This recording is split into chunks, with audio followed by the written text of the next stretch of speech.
Peace,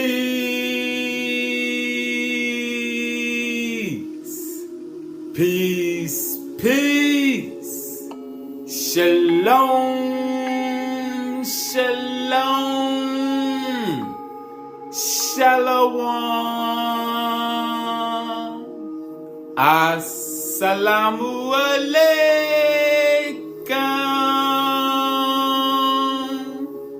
And welcome to another day to labor in the vineyard of the Most High with your brother. Another day to get in the Word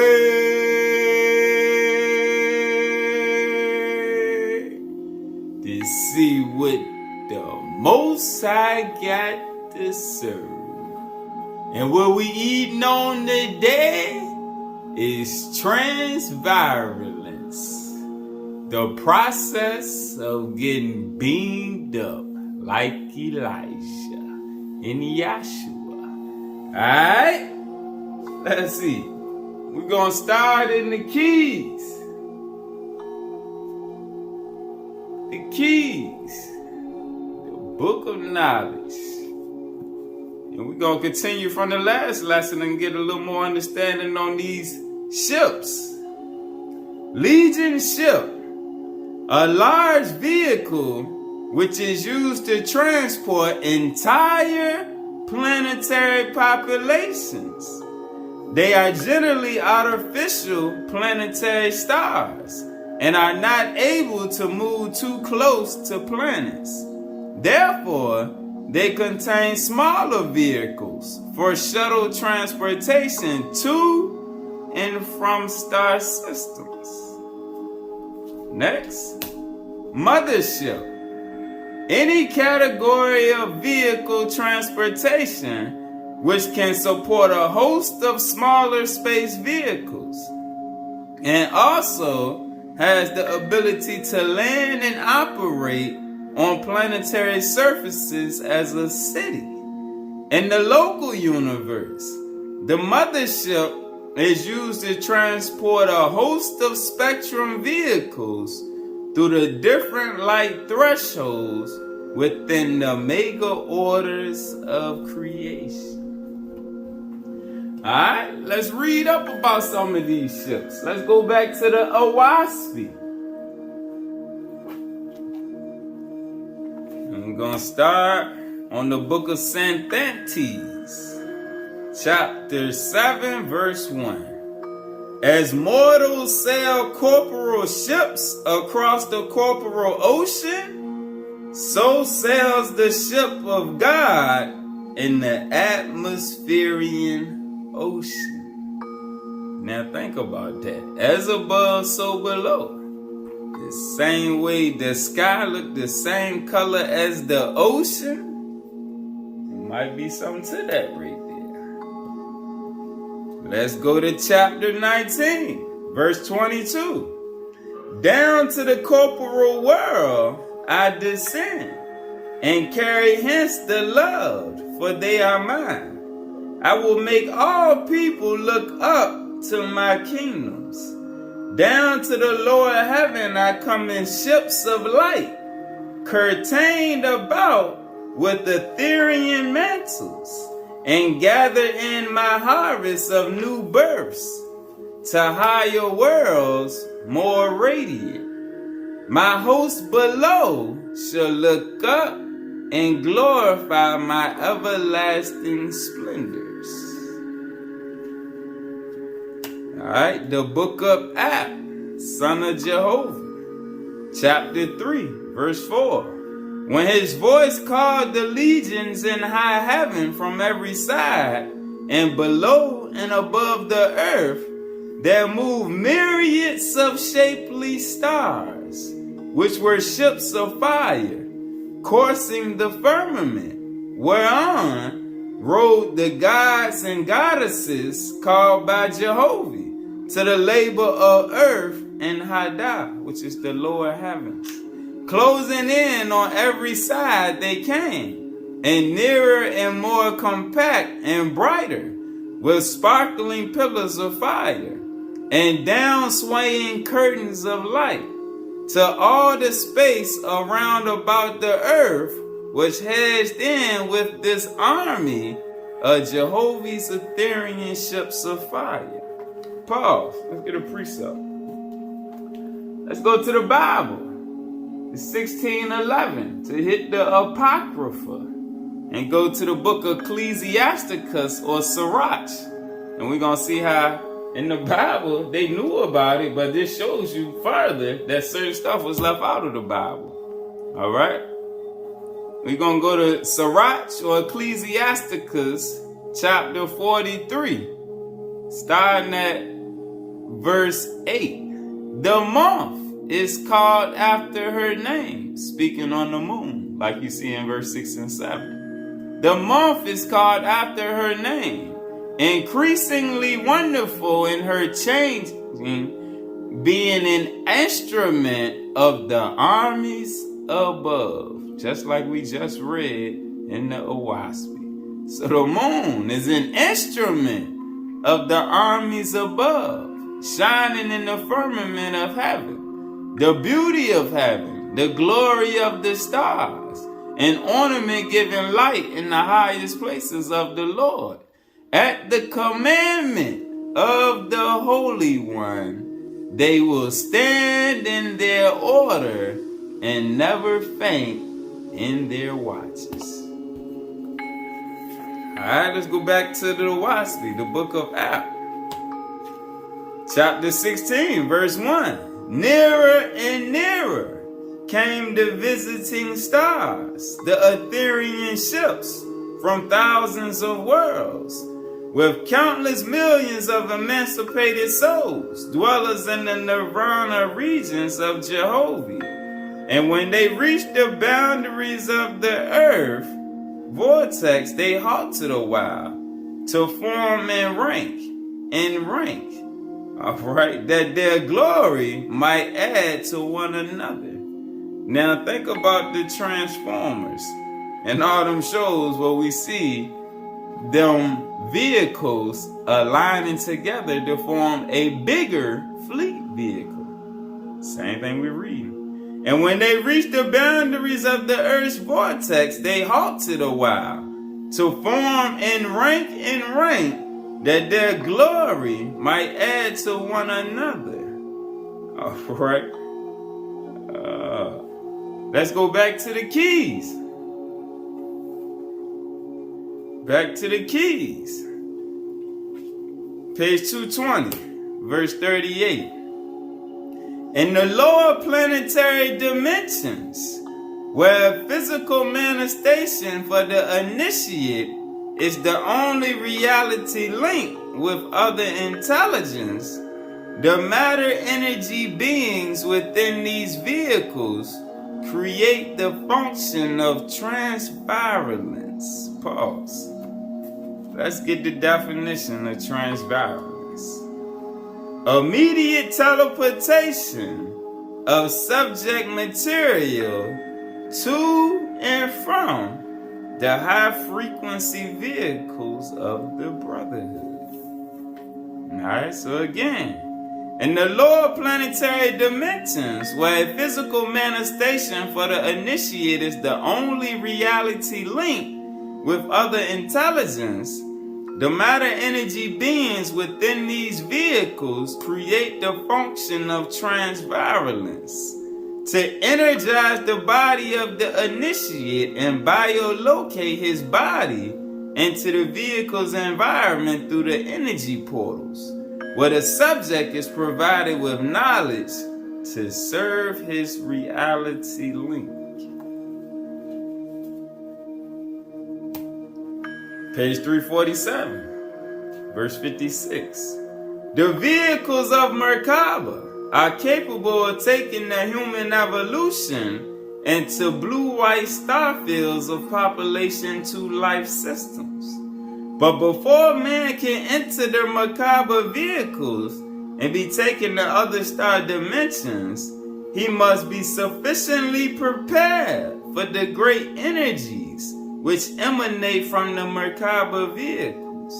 Only when man's consciousness is sufficiently prepared with the love of the Father to understand the purpose of Merkabah, can the vehicle open this energy portal to project the blue-white light. Alright, now think about Star Trek and all of the shows where we see UFOs or starships sending out a blue-white beam of light, like on E.T., and the subject gets transported upwards.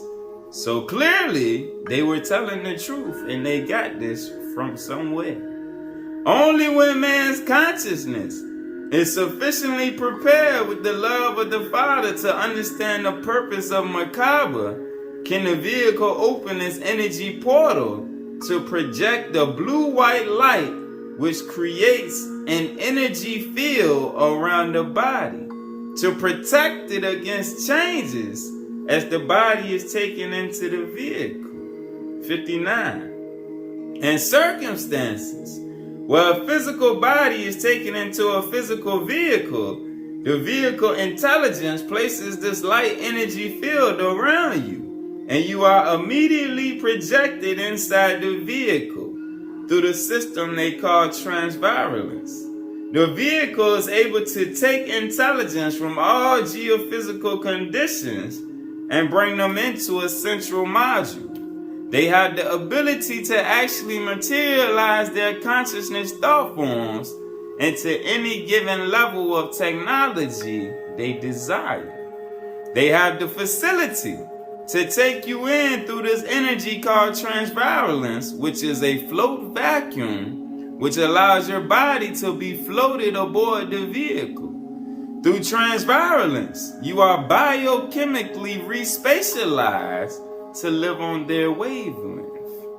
So there is less of the gross material you in the physical geometry of what is your body, but it is you in the transfigured matter energy form within the chemistry and geometry of what is considered necessary for communion with you. All right, and this is also why we have been given a dietary law, and Jesus was telling us things that we shouldn't be eating and partaking.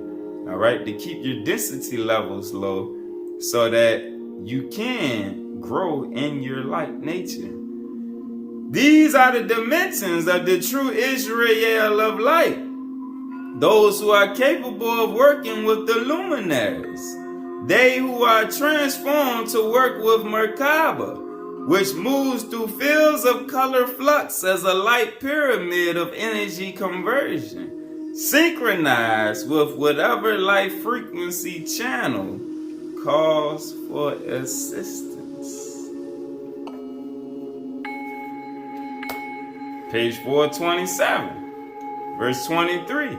At this time, the biosatellites, pause. Let's get the definition of biosatellites. A living vehicle of space architecture, which can repair itself in the course of time travel, and is used for consciousness transposition and planting colonizing activities within the intergalactic regions served by the higher evolution. All right, so a bigger ship. At this time, the biosatellites working with the brotherhoods of light in the F8 to K2 spectral range are being prepared to deliver man from his own path of destruction and from the negative commands that are issuing from independent intelligences not serving the office of the Christ. These intelligences often operate as poachers, violating man's free will. These negative brotherhoods under the control of the angelic princes Gadriel, Raguel, and negative angelic commanders have filled our area of the local universe with non-Adamic intelligence, having an anterior brain, paired appendices with both robot and non-robot guides. Events associated with the landing of negative biosatellites in the war between the non-Adamic space intelligence and the brotherhoods using positive biosatellites under the command of Michael will be preceded by astronomic signposts. And think about what we've been reading in the Oahspe about them starships coming and posting up and waiting for days on end to come closer. Vehicle squadrons stationed over important cities of the world will be seen, motivating humanity to seek out spiritual answers to life. Global communications throughout the planet will be interrupted. All right, so that gives you a new idea of the grid going down right there, because the higher ups is gonna shut it down. The light workers will begin to use telethought communication. Orion will be recognized as the gateway connecting the activities of the constellations in our galaxy with those of the greater Father universe. And there will be a new unity of planetary science and celestial spiritual truth. According to Metatron, large biosatellites up to 50 miles in length and 12 miles in diameter will come to our planet. They will house the millions of immigrants that will proceed to other physical planets. Their amenities include crystallized environments which can change the atmosphere to suit the physical occupants. Some biosatellites contain whole living environments that would take the place of planetary environments that the occupants are being removed from. All right, page 463, verse 92. Metatron said that the return of Elijah, who retained his physical body by being taken into Merkabah, all right, and Elijah and Kings, when he left Elisha, he told him he was about to leave. So clearly he had the ability to phone home and call the higher ups to come get him. Metatron said that the return of Elijah, who retained his physical body by being taken into Merkabah, was necessary to open the pyramid and activate the grid network for the new reprogramming. This will take place at that time when the Paradise Trinity will allow the hierarchy, which controls the higher evolutionary seed worlds, to externalize within the 7 branches of the galactic tree of life. Then, the heavenly Adamic seed within the galactic garden of creation will be the lampstands, the higher light sources, represent the new program of the living light. Each galactic region will receive a cleansing as it is empowered by this new light focus coming from the Elohim through the galactic tree of life. All right, let's read about that new light. Page 494, verse 10. Now at this time, new light particles are being sent into our immediate universe to work with particles already orientated towards the centrophic higher light spiral. This is because the higher energy cannot be sent to those people, those particles, unless they have the higher integrity of using it correctly. However, this same energy code is given again and again until there are enough cell units to fill the space. For higher man, spiritual man was never created in a static image. The process of the higher man is not through. It is a continual growing into the image of light. Alright? Peace.